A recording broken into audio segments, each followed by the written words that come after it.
Hi, welcome back for another little loosen up. So today I thought that I would include a little bit of leg work. So I'm going to do our workout standing up. This you could do with a chair or a table in front of you. Perhaps if you remember some of these little exercises, you can do it while you're waiting for the kettle to boil, to pour it on your tea bag. Please remember that we never, ever, ever go into pain. So if you feel something is painful or not comfortable, then something needs to change in the alignment of the bones. So trying to shift, even if it's just the weight in the feet ever so slightly, can certainly alter how those bones are stacking up. But then, of course, there's also wear and tear in some of our joints, so we can't not factor that in. It doesn't matter how big or small your movements are, so long as you are feeling something. So if to actually make a movement is painful, even if you think yourself through it and imagine yourself doing it, you will still feel some benefit. So let's give it a start. We're going to start with some breathing. And I'm just going to bring the attention to our base of our ribs and take a nice deep breath in, widening the base of the ribs. And breathing all the air out, letting the ribs gently drop down. In your mind's eye, you can imagine an umbrella, and as you open up the brolly, breathing in, and when you breathe out, you're closing the brolly over the handle that is the spine. And again, breathing forward, back, sideways through the ribs, and breathing all the air out. So you may find that your breath is a lot shorter or even longer than mine. You go with your breathing capacity. We're going to slide those shoulders up as you breathe in, and breathe out, sliding the shoulders down. And again, inhale, breathing in, and exhale, breathing out. One more time, and breathing out. And I'd like you to place your hands on your hips like Wonder Woman, and with your toes facing straight forward, I want you to just gently bend those knees and straighten the legs as best as you can. Feeling, even when there is not much movement, the potential for movement as you are gently, if not doing, imagining, feeling that movement, softening into the knees going over the second and third toes, and pressing into the floor with the tripods of your feet, the big ball, the baby ball, and the heel of the foot.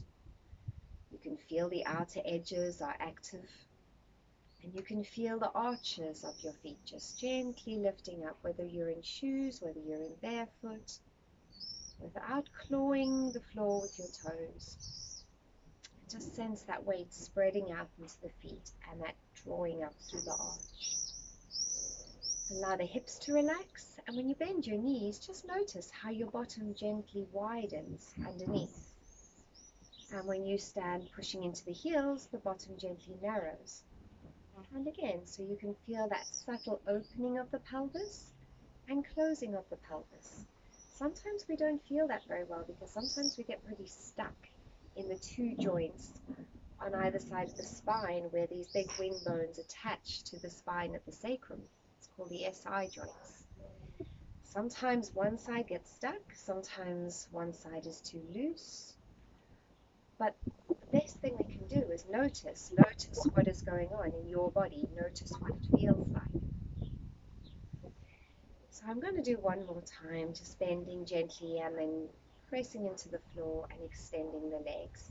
With my hands on my hips, I'm going to try and gently push inwards with my hands and release it. Again, just gently pushing inwards, and perhaps you can feel the bones moving, perhaps you can't. So you've got the two pelvic halves, and we're gently pushing them together in the front because the pubis is also a joint. It's ligaments. So we're going to push, and it all could fold in slightly, therefore opening those two SI joints at the back. But I am absolutely manhandling it. I not do too much damage because I'm simply not strong enough to really be able to do any kind of forceful movement. I wouldn't want to force it anyway. Breathe normally. And just one more time. And then release it. And I'd like you to make a loose fist and just give your bottom a good clobbering. Let it all wobble around a little bit. Come to the side of the hips. And then even give me a little bend forward and come up into the lower back. You will be restricted by the arms and where the arms are able to go. So just take it to where you feel comfortable with your arms, with your shoulders. And then just stop for a moment and relax it. If you are holding on to something, you can hold on with your left hand, stand on your left foot, and just shake out the right hand and the right leg. You can shake it in any angle. Obviously, don't throw it out of joint, but you're just kind of moving it around in space. And then bring it back down. Let go of whatever you were holding on to, and just take a moment and feel the difference between the two sides. And I want you to just try and balance for a moment on that foot, the one that we shook. You could reach the arm up into the air. You could still have your hand on a little bit of support with your fingers, and then bring it back down. If you tried it on this side, I almost guarantee that that balance would be a bit funky. So let's try shake, shake. You could put your hand on support, and we're shaking the second side, just kind of moving it around in space. Don't be too vigorous. You know what movements hurt you, but feel potential for movement. Just kind of moving any way that feels interesting, and then bring it back down.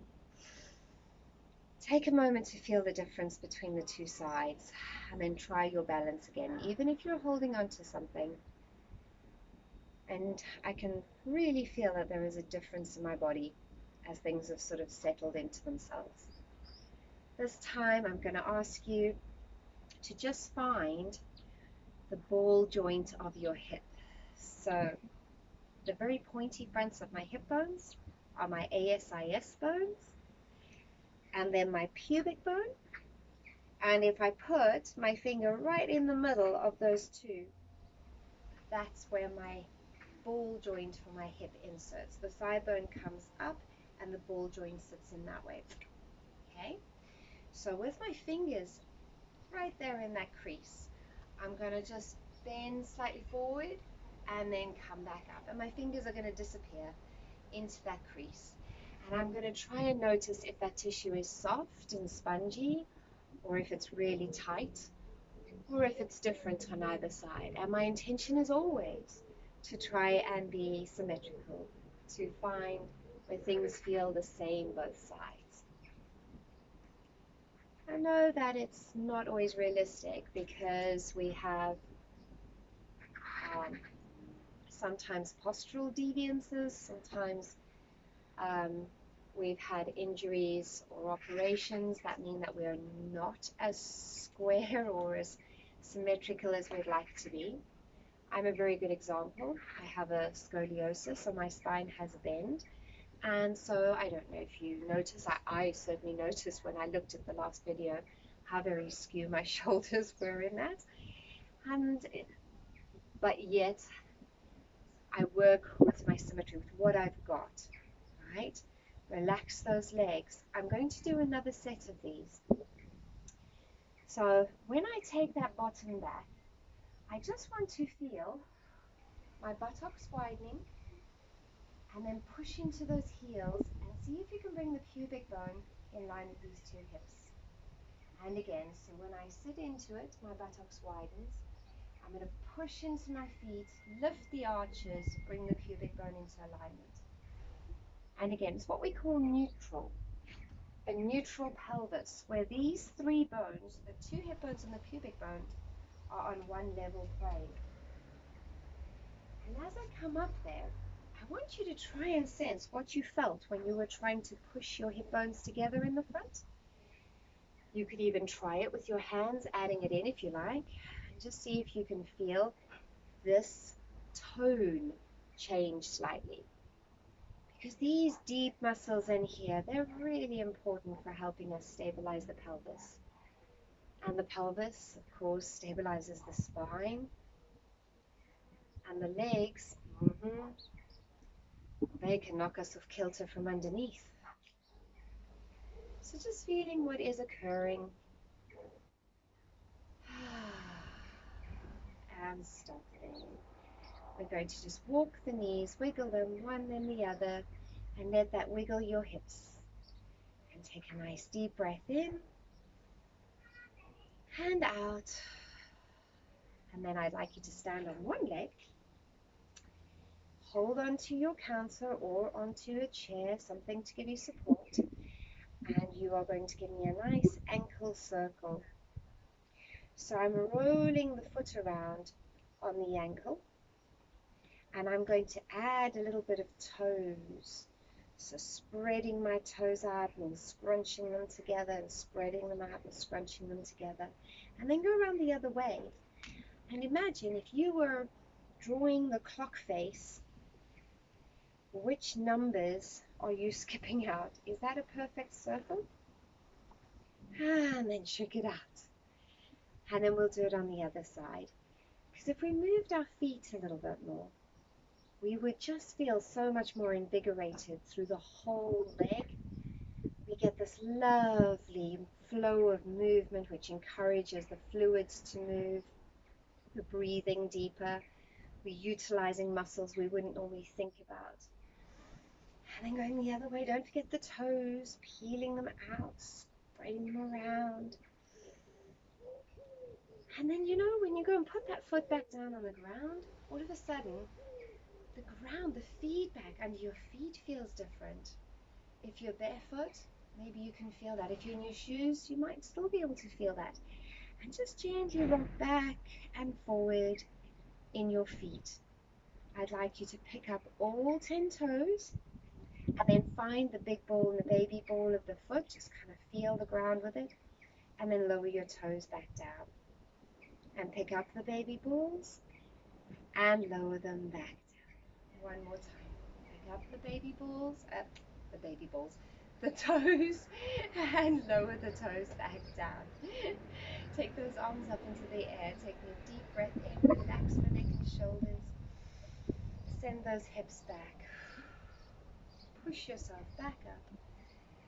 And then bring those arms down. We didn't do a lot in the arms and the shoulders today. We just really focused on balancing in the lower body. If you'd like to just do a little march to see how that feels. And thank you so much for joining me and for watching.